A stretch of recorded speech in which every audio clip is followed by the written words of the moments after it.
Assalamualaikum warahmatullahi wabarakatuh. Perkenalkan kami dari kelompok 4 Teknik Lingkungan angkatan 2022 kelas A. Di sini kami dengan mata kuliah Hukum Kebijakan dan Hukum Lingkungan akan berdasarkan hasil dari identifikasi kami terhadap berita atau studi kasus dari tumpahan minyak di Teluk Balikpapan. Dengan yang rekan kami yaitu saya sendiri ada Sundara Utama, ada Rifki Raditya, ada Muhammad Hasya, dan September Maulana, Ahmad Yasin, dan Danang Yoga pertama. Insiden tumpahan minyak. Jadi awal mula kasus tumpahan minyak Balikpapan ini terjadi pada tanggal 31 Maret tahun 2018, yaitu merupakan satu kasus tumpahan minyak terbesar di Indonesia dengan jumlah tumpahan sekitar 40.000 barel minyak yang akibatnya terjadi kebakaran besar di permukaan air yang menyebabkan korban jiwa dan kerusakan lingkungan yang luas. Faktor utama yang menyebabkan terjadinya insiden tumpahan minyak ini yaitu dari jangkar kapal MV Ever Jagger yang menarik pipa. Terus ada pipa berada di kedalaman 20 meter dan bentuk pelayanan tidak sesuai.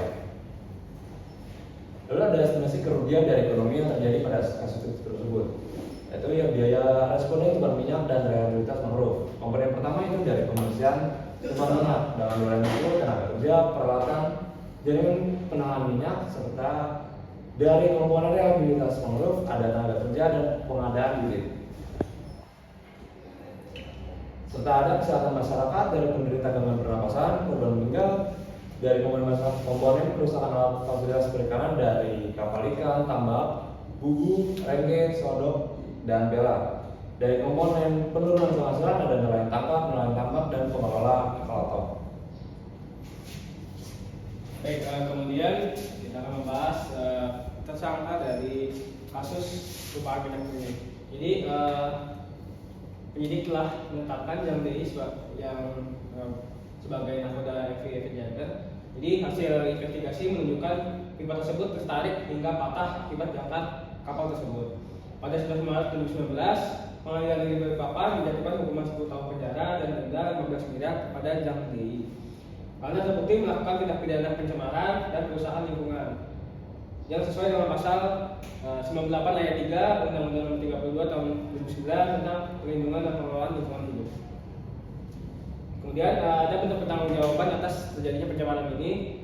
Jadi konsep pertanggungjawaban atas pencemaran tumpahan minyak ini dilihat dari Civil Liability Convention tahun 1999 dan terdiri dari 4 hal utama.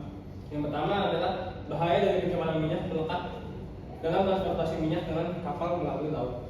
Kemudian yang kedua, memastikan adanya kompensasi yang layak terhadap masyarakat yang mengalami kerugian. Kemudian yang ketiga, memperkuat peraturan dan prosedur untuk pertanggungjawaban dan penyediaan ganti rugi yang layak. Dan yang terakhir, keinginan pemerintah agar lebih tegas dalam mengambil tindakan awal sebelum terjadinya kasus ini.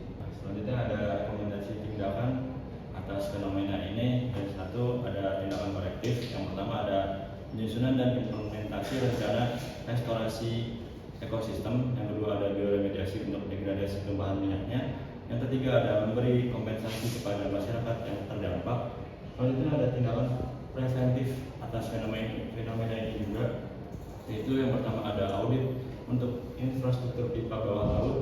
Yang kedua ada peningkatan sistem pemantauan dan peringatan terhadap perusahaan tersebut. Yang ketiga ada mengedukasi tim penanggulangan darurat atas fenomenanya. Terus ada yang keempat ada meninjau dan memperkuat regulasi yang ada.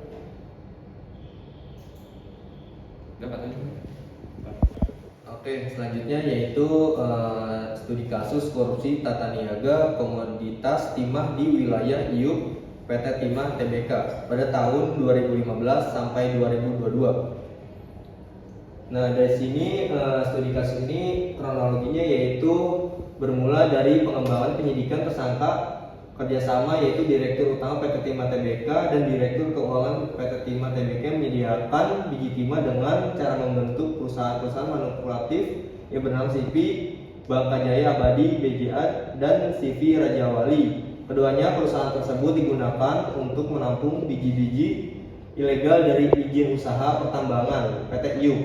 PT Timah Tbk yang dikendalikan oleh tersangka, kemudian biji dan logam timah yang diproduksi melalui perusahaan tersebut dijual ke PT Timah Tbk. Nah, kronologi kasus ini yang disebabkan oleh lemahnya pengawasan regulator dan pembiaran pelanggaran. Yang kedua, kolusi penjabat PT Timah dengan pengusaha swasta. Kemudian yang ketiga yaitu modus pencucian uang dan penyalahgunaan kewenangan. Oke, selanjutnya sini ada pelaku-pelaku dari kasus ini. Jadi tersangka yang pertama itu tersangka peringatan penyidikan. Itu pertama itu ada Tony Tamsil alias Afi. Nah, kemudian tersangka kasus perkara itu jumlahnya ada kurang lebih ada 15 orang. Nah, selanjutnya ada tersangka utamanya ini ada Kepala Dinas ESDM Provinsi Kepulauan Bangka Belitung periode 2015 hingga Maret 2018, yaitu Surato Wibowo. Nah, kemudian ada pelaksana tugas Kepala Dinas ESDM Provinsi Kepulauan Bangka Belitung bulan Maret 2019, yaitu Rusbani. Kemudian ada Kepala Dinas ESDM Provinsi Kepulauan Bangka Belitung tahun 2021 hingga 2024, yaitu Amir Syahbana. Kemudian ada pemilikan manfaat atau benefit official ownership PT Tinindo Internusa, yaitu Henry Lee. Kemudian ada marketingnya PT Tin, yaitu Fandi Liga. Kemudian ada Tony Tamsir alias Afi sebagai tersangka peringatan penyidikan. Kemudian ada komisaris yaitu Suito Gunawan. Kemudian direktur ada Gunawan. Kemudian pemilikan manfaat atau benefit official ownership CV Venus Inti yaitu Tamro Tamsil alias Aon. Kemudian ada dirut CV VIP yaitu Hasan G. Nah, di sini kita mau masuk ke pembahasan kerugian dari studi kasus yang ada. Jadi untuk kerugian itu dibagi dua, untuk kawasan hutan dan juga non hutan. Untuk kawasan hutan sendiri itu kerugian ekologis itu mencapai 157,83 triliun. Lanjut ada kerugian pada bagian ekonomi lingkungannya itu mencapai 60,276 triliun.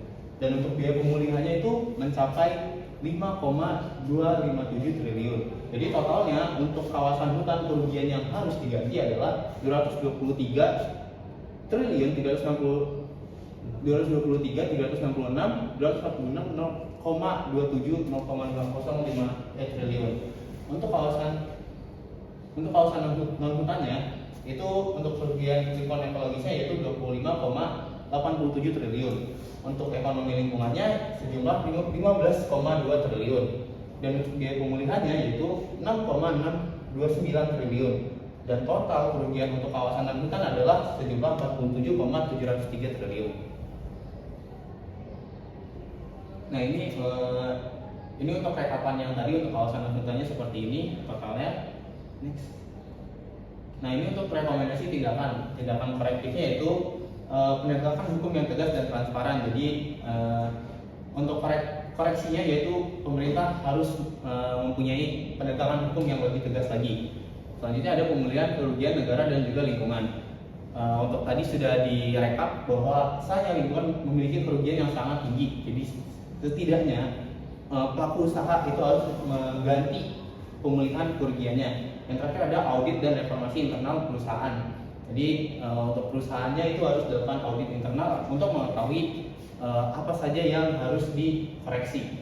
Lanjut tindakan preventifnya yaitu reformasi dan perizinan tambang. Jadi untuk pihak perusahaannya itu harus dilihat untuk perizinannya apakah masih berlaku dan masih sesuai atau tidak. Selanjutnya yaitu penguatan pengawasan dan penegakan hukum.